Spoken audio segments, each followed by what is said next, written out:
সর্বনিম্ন আর্থিক কতটা সচ্ছলতা থাকতে হবে তাহলে ফিতরা ফরজ হবে। এটা একটি গুরুত্বপূর্ণ মাসলা। এক শ্রেণীর লোকের আমাদের দেশে যেই মাসলাক ফলো করে তাতে তারা ফতোয়া দেয় যে জাকাত ফরজ না থাকলে ফিতরা ফরজ নাই। ফতোয়াটি একেবারে ভুল। জাকাত ফরজ হওয়ার জন্য গত কয়েকদিন আগে জাকাতের নেশা বলেছি, চাঁদিতে কত টাকা, রিয়াল কত বলেছি কেউ বলতে পারেন? মনে আছে? 2231 বলেছে, 2231 বলেছে না?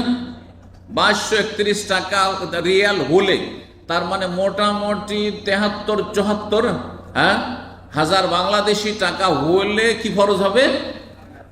জাকাত ফরজ হবে। কিন্তু ফিতরার জন্য আপনার কাছে থাকতে হবে 2200 রিয়াল, তাহলে ফিতরা ফরজ হবে না? মোটেই না। এই জন্য অধিকাংশ আইম্মাই কেরাম, ওলামাই কেরামদের মত হচ্ছে সারা বিশ্বে যে ফিতরা কার উপরে ফরজ? সর্বনিম্ন এতটা আর্থিক সচ্ছলতা থাকতে হবে যে ঈদের দিনের খাবার আছে, নিজের এবং নিজের স্ত্রী, ছেলে মেয়ের, পরিবারের সদস্যদের খাবার রেখে ফিতরা দেওয়ার সমান যদি তার থাকে তাহলে ফিতরা ফরজ, নাহলে ফিতরা ফরজ না।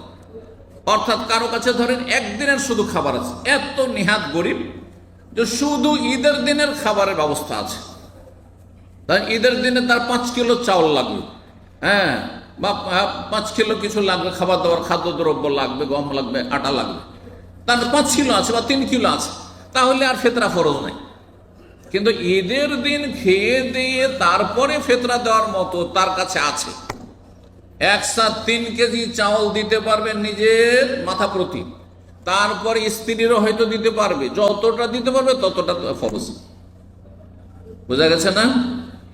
এবং এটি যদি অভিভাবক সবার পক্ষ থেকে দিয়ে দেয়, সবার পক্ষ থেকে আদায় হয়ে যায়, এমনকি যে কোনো ব্যক্তি, আপনার ফিতরা আমি দিয়ে দিই, আমার ফিতরা অন্য কেউ দিয়ে দেয়, কোনো মুসলিম দিয়ে দেয়, হয়ে যাবে আদায়। কিন্তু আসল ফরজ কার উপর? মাথা প্রতি। এটি মাথা প্রতি ফরজ আপনার উপর ফরজ রয়েছে, আপনার স্ত্রীর ফরজ রয়েছে। আপনার স্ত্রীর পক্ষ থেকে যেহেতু আপনার স্ত্রীর ভরণ পোষণ আপনার ফরজ, সেজন্য আপনি আদায় করেছেন, সেটা ভিন্ন বিষয়।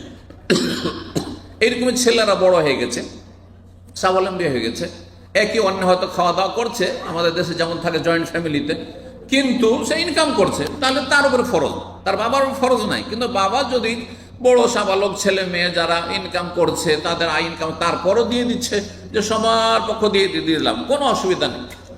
এমন হচ্ছে আজকাল যেহেতু ছেলে মেয়েরা বিদেশে থাকে, বিভিন্ন দেশে থাকছে, ছেলেদেরকে বলে দিল 5 দেশে 5টা ছেলে আছে, তোমাদের পক্ষ থেকে আমি দেশে সবার পক্ষ থেকে ফিতরা দিয়ে তোমাদের দিতে হবে না, যথেষ্ট, ফিতরা আদায় হইলি হইল।